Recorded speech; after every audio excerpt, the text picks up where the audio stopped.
और कठिन रास्ता था। उन्हें ऐसे मार्ग की आवश्यकता थी जो भारत कम समय में ले जाए। ऐसा मार्ग केवल समुद्र के जरिए ही संभव था। वास्को द गामा ने भारत के इन रास्तों की खोज करने की ठानी और इस ऐतिहासिक सफर पर निकल पड़े। वर्ष 8 जुलाई 1497 में वास्को द गामा ने अपने साथियों के साथ भारत की खोज के लिए रवाना हुए।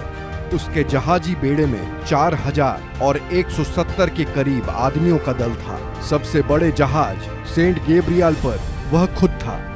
सबसे पहले वो अफ्रीका के अंतिम छोर कैप ऑफ गुड होम नामक स्थान पर पहुंचा। उसके बाद वह अफ्रीका के ही एक राज्य मोसम्बा आया, जहां के राजा ने उसकी मदद की और उसे एक अरब नाविक दिया जो भारत का रास्ता जानता था। वास्को द गामा भारत कब आया? वास्को द गामा अफ्रीका महाद्वीप का चक्कर लगाकर भारत के कालीकट बंदरगाह केरल पर पहुंचा था। 20 मई 1498 की तारीख थी जब वास्को द गामा भारत के कालीकट बंदरगाह पर पहुंचा। भारत की खोज का यह सफर करीब 10 महीनों का रहा। भारत आकर वास्को द गामा ने स्थानीय राज्य के राजा से व्यापार का समझौता किया। उसने कई प्रकार के मसाले खरीदे।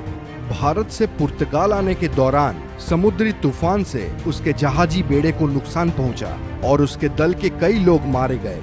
पुर्तगाल लौटने पर उसका भव्य स्वागत किया गया।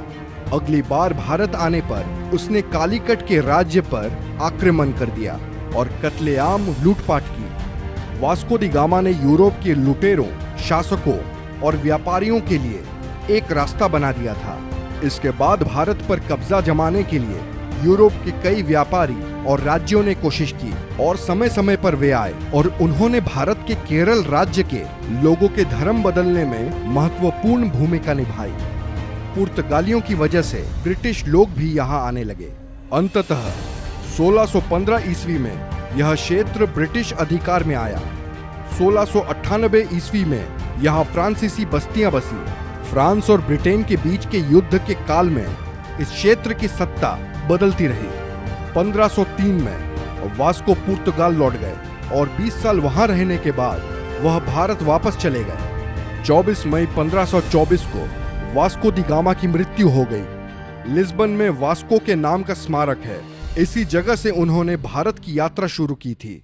दरअसल 1492 में नाविक राजकुमार हेनरी की नीति का अनुसरण करते हुए किंग जॉन ने एक पुर्तगाली बेड़े को भारत भेजने की योजना बनाई ताकि एशिया के लिए समुद्री मार्ग खुल सके।